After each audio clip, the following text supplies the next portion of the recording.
I'm delighted and excited to be with you here today. It's Mensah Oteh, and in the next few minutes I'm going to be sharing something that I believe can make a difference in your life within 24 hours.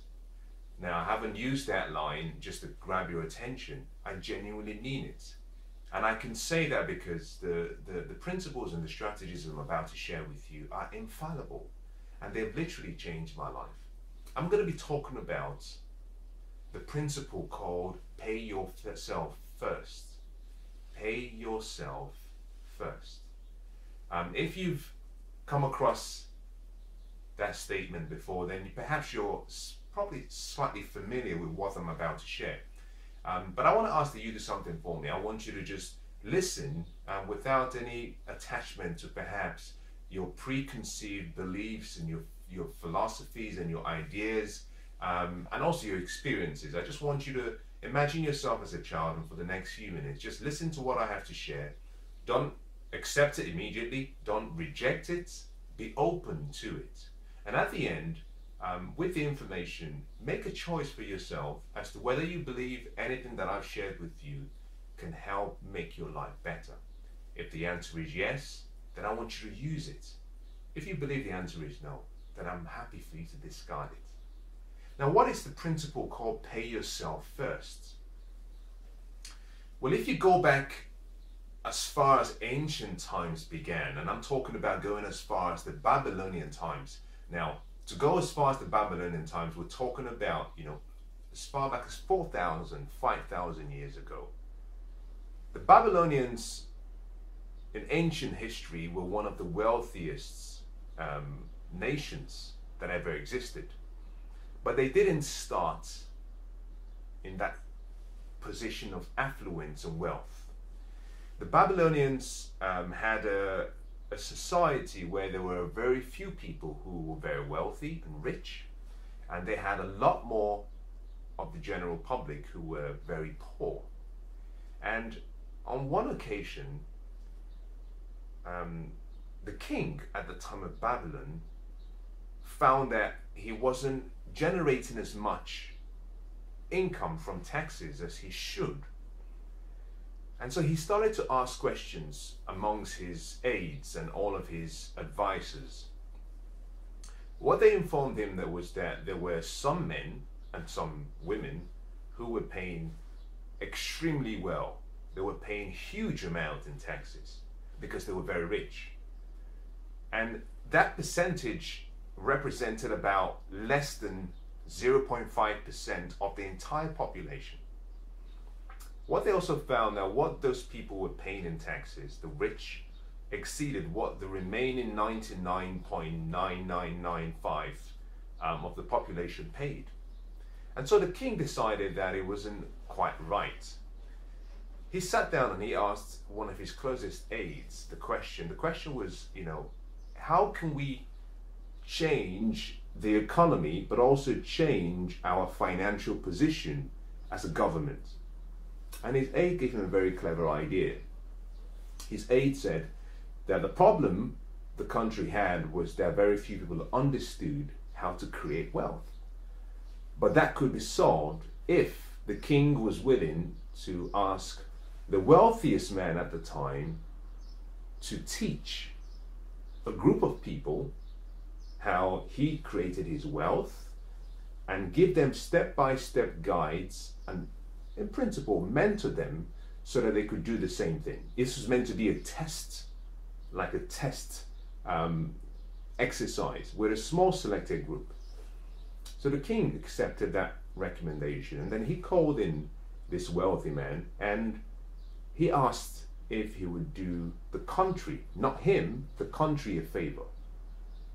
Now this wealthy man accepted, and he sat down with a number of people who had been, handpicked, and he started to teach them the principles of wealth. And the more he taught them, the more their lives changed. And so what started as a small test started to expand. And suddenly Babylon became one of the wealthiest nations that ever lived.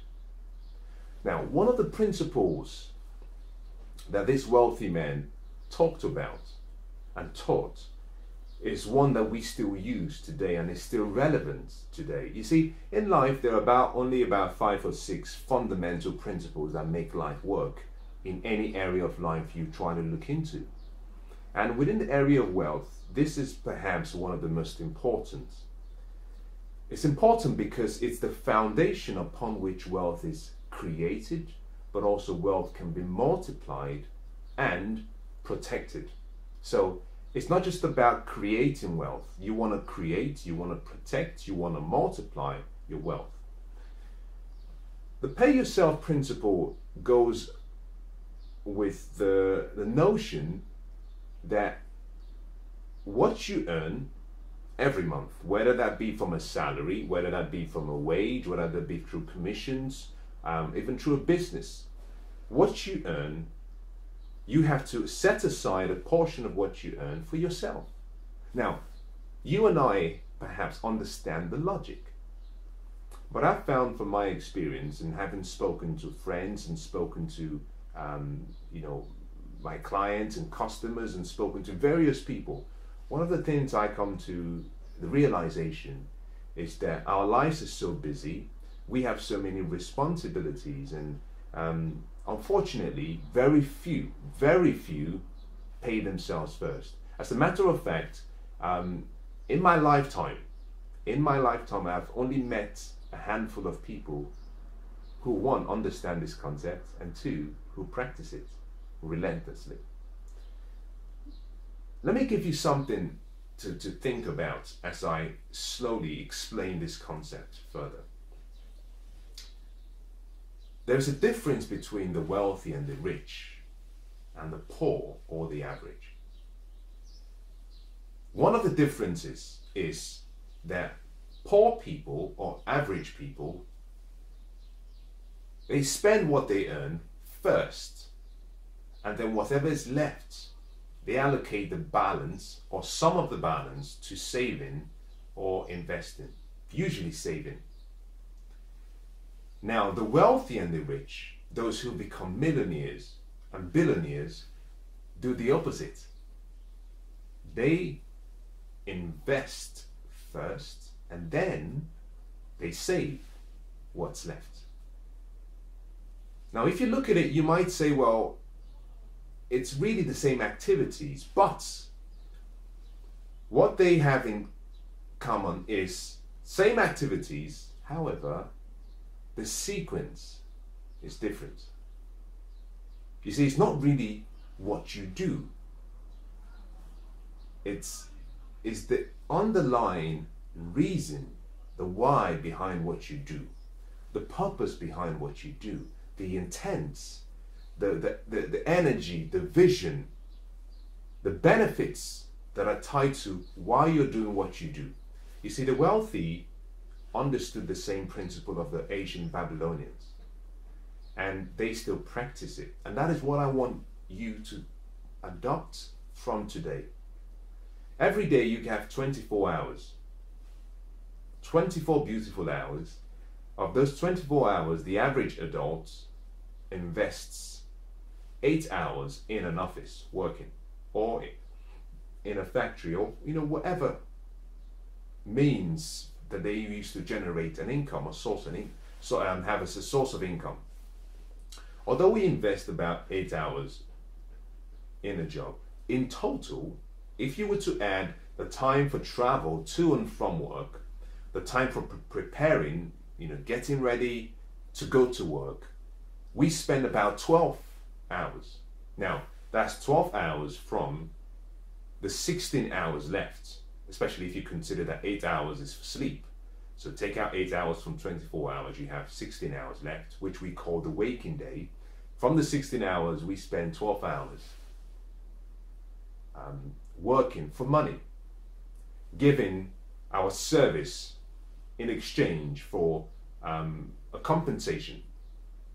And so we are literally spending between 75 and 80% of our waking life working for money. And so it's important that all of that labor, all of that hard work, all of that commitment, all of that focus, all of that daily struggle it's important that you have something to show for what you've been doing.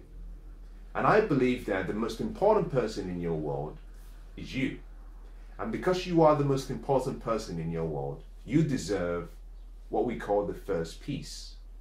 Now, in ancient times as well, there were a few customs and cultures that really believed in the blessing of the first. Whether that be the firstborn, or whether that be the first salary of the month, whether that be the first fruits from a harvest. But there was something significant in ancient time, but also still in some cultures today, that they put a lot of value on the importance of the first.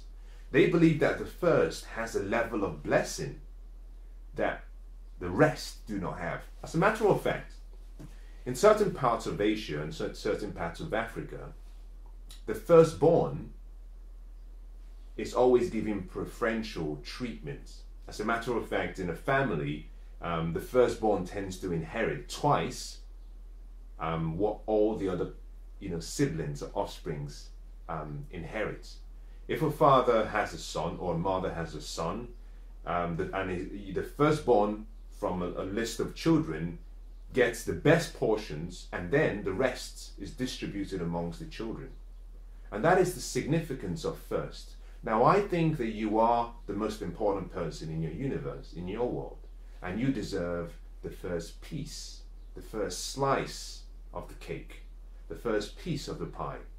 And so, the concept of pay yourself first is that you take a portion of what you earn. In this case, my recommendation is 10%. I think everybody should start with 10%. I would like to ask you to take more, but I know that we all have responsibilities, and if you haven't applied this principle in your life, maybe 10% might even be too much. You might have to start with 1% and work your way up. And remember this, it's not the amount that matters. It's the habit, it's the discipline, it's the consistency in doing it every single day.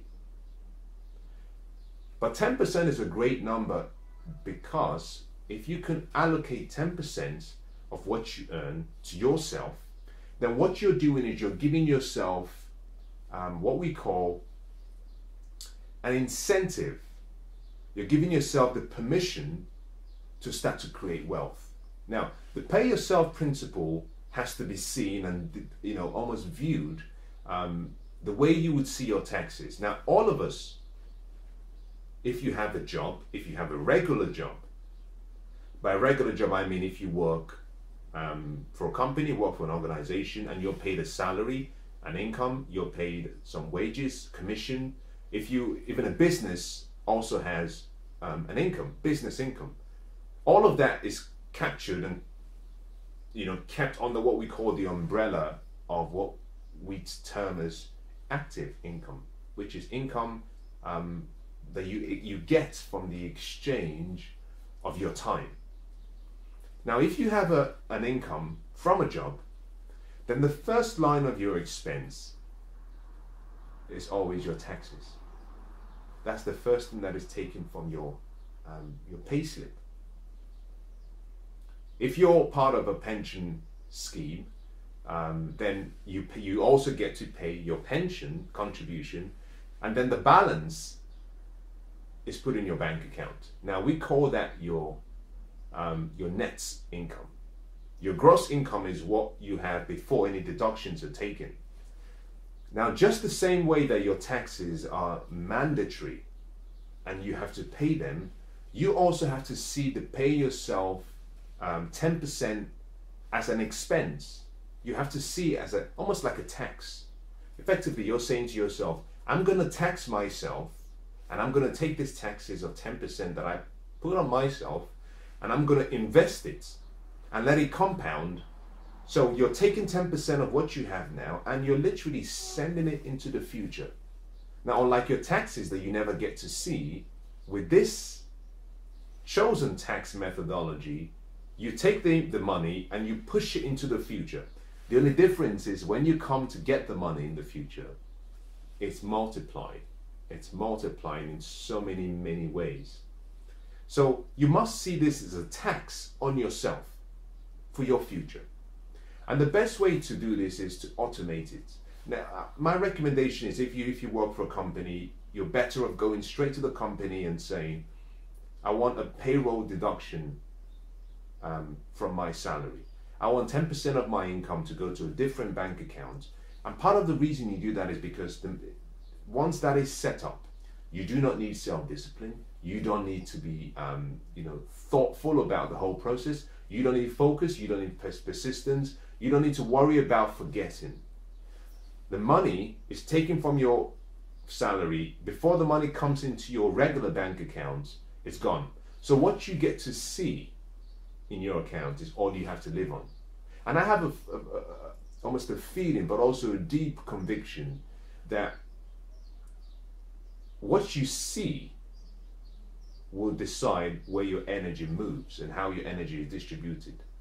So by taking that money away, you don't get to see it. That means it can start to multiply. It can start to create more income for you, more wealth for you. Now, this is important, and let me tell you why this is important. The how to is very easy. You obviously know what to do with 10% of your salary, but the why is important. Now, let me give you two whys that you should perhaps consider. But I found that if the why is not strong enough, the how to and the what to will be weak. If you have a strong enough compelling reason, there is nothing you cannot do. But also I found, except you have a strong enough compelling reason, there's a high chance that you might backslide. There's a high chance that you may not fulfill your commitment to yourself.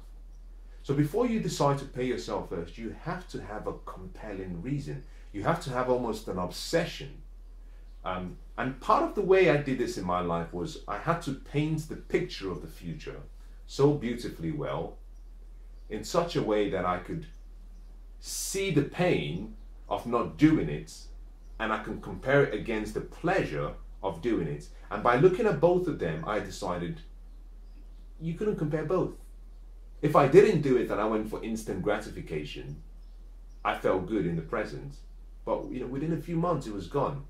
But I looked at the future and I saw how much it compounded through careful and smart investing, and I could not believe, I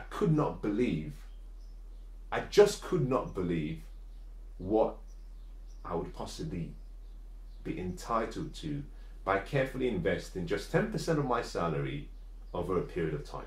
And I want to invite you on this journey as well. So one of the whys I'll tell you is simply this, because once you start paying yourself first, you give yourself the opportunity to start taking a part of your money and putting that money to work for you. By getting your money to work for you, what happens is that you can start to generate what we call passive income. And you no longer have to wait for your active income. Now, through your passive income, it means that you're not working for money. Money's working for you now. And if you carefully and systematically continue to build your portfolio, then you arrive at a place whereby the income from your investments is enough to cover your expenses. At that point in time, you are financially free. And once you're financially free, you have one of the best gifts that anyone can receive. Now you can start to live your life the way you want to live your life. You can start to do what you want to do. You can follow your passion, you can follow your purpose, you can follow your whatever interests you, your hobbies. You can spend your life living the way you want to live. And that is really the life extraordinaire, the extraordinary life, the life that we all were born to live. So I think one of the most important reasons why paying yourself first is so crucial is because it gives you a channel for you to start to live the life that you truly deserve. Now, the second reason why paying yourself is important is simply because if you have a job, if you have just one source of income from one job, then unfortunately you have what I call a single point of failure. Now, in engineering systems, and in designing systems. And this doesn't necessarily limit itself to engineering. But in engineering, and I talk about engineering because I used to be, and I am actually still an engineer. Although I'm retired, I am still an engineer. And in my days of working in engineering, when we design systems, we always used to ask the question, what is the purpose of this system we're designing? What does it serve? And in some cases, we designed systems whereby there were some business critical activities that system had to support. And whenever we had a really important business critical activity, we had to provide a redundancy, a backup supply, a backup provision, such that if the first and the main system failed, the backup could kick in, and therefore it wouldn't affect the business activities. You see, in your life, if you have one job, then you have one single point of failure. And this simply means if you have a critical illness and you cannot exchange your time for work to add value to the company, to solve problems, then you don't get paid. Secondly, it means, for example, if the business decides to stop trading, then you're out of a job. And I believe that we have a responsibility, not just to ourselves, but to our loved ones, the people who look up to us, the people who care for us, and the people we care about. We have a responsibility to provide a level of resilience and support to make sure that in the event that something happens to us, that they are cared for. But even if you take it a step further, what if you were to lose your life? Now, we don't pray for that, but what if, because that time will come, so let's talk about it. Let's not just dismiss it as though it would never happen. It will happen at some point, and we have to be prepared. What if your time and the clock runs out for you? Would you not want to have a level of support for your family such that in your absence, the love that you have in your heart is still evident by how they live? You see, all of that you can only do through the process of paying yourself first. If you have a job, if you get ill, if for any reason there's a death, the company stops paying you. However, if you decide to channel some of your income towards what we'll call your active investment fund, which is the 10% that you're paying yourself, and you start to build this wealth, and then you carefully start to allocate this money or wealth you have towards an investment, and start to build a portfolio for yourself, then what you will have is an asset, which is an investment that produces an income for you. That income will continue to grow if you manage it well. That can get you to a place whereby even in your absence, when you're not there, it continues to produce an income. And therefore, the people you love and you care about have a level of shield and protection for their lives. So I think one of the most important decisions you can do is choose to pay yourself first. Now, like I said earlier on, the amount doesn't matter. If 10% is too much for you based on your present financial circumstances, why don't you start with 5? If 5 is too much, start with 1. But make a decision that within a 12-month period, starting today, if you were to start with 1%, that every single month you would increase it by another 1%, such that before the 12 months is over, you're back to 10%. If you can take the decision immediately, then make a decision that starting from the next month, that you will allocate 10% of what you earn towards your active investment account so that you can start to build wealth for yourself. And if you do this, and if you do it diligently, I believe that you can start to build a level of wealth that in a number of years you look back and you will smile back and say, I made the right decision on that day. God bless.